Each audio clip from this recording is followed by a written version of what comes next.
I cannot fuel স্পেকুলেশনস, আমি speculation ফুয়েলও করবো না। I live for this day. আজকে যা হবে তোমরাও দেখতে পাবে, কালকে যা হবে তোমরাও দেখতে পাবে, পরশু যা হবে তোমরাও দেখতে পাবে। আমি কোনো স্পেকুলেশনে ক্যানন ফডার ফিট করতে পারবো না। ক্যাননের যে স্পেকুলেশন, আমি কাল কি হবে কাল দেখা যাবে। জল্পনা জিয়ে রাখলেন ঋতব্রত, বললেন কাল কি হবে কে জানে। তাহলে বুধবারই তরি ডুবতে চলেছে তৃণমূলের পরিষদীয় দলের। শৈজাল কাণ্ডের পর থেকে দিশেহারা পরিস্থিতি তৃণমূলের অন্দরে।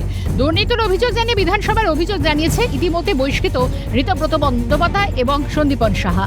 এই পরিস্থিতির মধ্যে তৃণমূলের অন্দরে বাড়ছে বিদ্রোহী বিধায়কের সংখ্যা। ইতিমধ্যে 54 জন তৃণমূল বিধায়ক বিদ্রোহী শিবিরে ভিড় জমিয়েছেন। আর এখানেই প্রশ্ন উঠতে শুরু করেছে, বাংলায় কি এবার দেখা যাবে মহারাষ্ট্র মডেল? ভাঙনের মুখে তৃণমূলের পরিষদীয় দল।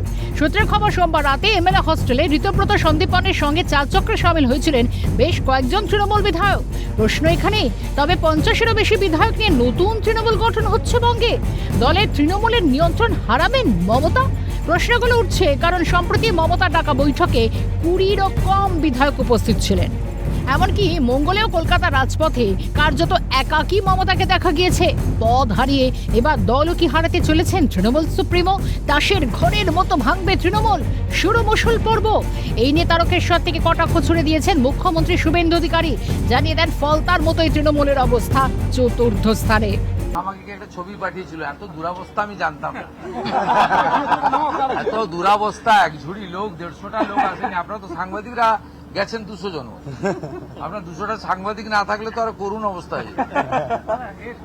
তারপরে রাজ্যসভা লোকসভা মিলিয়ে এতগুলো এমপি শুনলাম, 3টে এমপি গেছে, 6 জন এমএলএ গেছে। ও দলটার অবস্থা ফলতার মতো হয়ে গেছে, চতুর্থ। নিয়ম অনুযায়ী যদি তৃণমূলের 2/3 বিধায়ক বিধানসভায় দাবি করেন তারাই আসল তৃণমূল, সেক্ষেত্রে তারা দলের প্রতীক পেতে পারেন, যদিও চূড়ান্ত সিদ্ধান্ত থাকবে স্পিকারের হাতে। 26-এ নির্বাচনে 80টি আসন জিতে তৃণমূল, ফলে 2/3 সমর্থনের জন্য প্রয়োজন 53 থেকে 54 জন বিধায়ক। সেক্ষেত্রে এই সংখ্যা নিয়ে বিধানসভায় সমর্থন জানালে তৃণমূলের পরিষদীয় দল যে ভেঙে খান খান হয়ে যাবে তার বলার অপেক্ষা রাখে না। এক অভিনব সংকটের মুখে পড়ল বাংলার বিধানসভার বিরোধী বেঞ্চ। এই বিরোধী বেঞ্চের একটা গুরুত্বপূর্ণ গঠনমূলক ভূমিকা থাকে।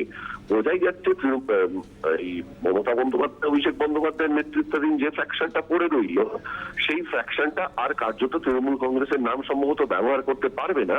কারণ বিধানসভার যে স্প্লিটের, আমাদের যে ডিফেকশন এবং স্প্লিট সংক্রান্ত যে ধরনের বিধি ব্যবস্থা রয়েছে আমাদের সংবিধানে, সেই অনুসারে যদি রাজ্য বিধানসভার স্পিকার রবীন্দ্রনাথ বসু যদি এই 54 জন বিধায়কের অংশকেই আসল তৃণমূল বলে স্বীকৃতি দেন, তাহলে কিন্তু মমতা বন্দ্যোপাধ্যায় ইতিহাসের পৃষ্ঠায় চলে গেলেন, তার তথাকথিত তৃণমূল কংগ্রেস ইতিহাসের পৃষ্ঠায় চলে গেল।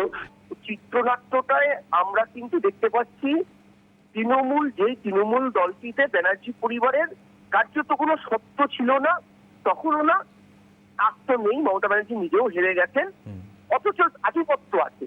সে আধিপত্য মমতা ব্যানার্জির আছে, একটি পোস্ট, বাকি ল্যাম্প পোস্ট। আবার অভিষেকেরও 2012 সাল থেকে একটি চুয়া নামক পদের মাধ্যমে আধিপত্য বার্তা এমন ভাবে কায়েম হয়েছিল যে তখনও মাঝে মধ্যে বিদ্রোহ হতো। কিন্তু আজকে পরিবর্তিত পরিস্থিতিতে বিদ্রোহটা যে জায়গায় দাঁড়িয়েছে, এটা অতি অবশ্যই যে এটার বিদ্রোহের মূল অভিমুখটাই হচ্ছে অভিষেকের বিরুদ্ধে।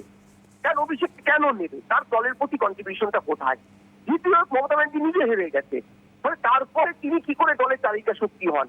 বিরোধী দলনেতা বাঁচতে গিয়ে যে অবস্থা তৃণমূলের অন্দরে তৈরি হচ্ছে তা হওয়ারই ছিল বলে মনে করছেন ওয়াকিবহাল মহলের একাংশ।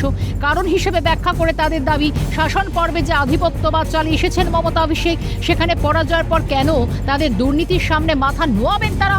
ফলে যা হবার তাই হচ্ছে। জল্পনা সত্যি হলে হয়তো দলের প্রতীক হাতছাড়া হবে মমতার। অতীতে মহারাষ্ট্রের রাজনীতিতেই ঘটনা ঘটেছে।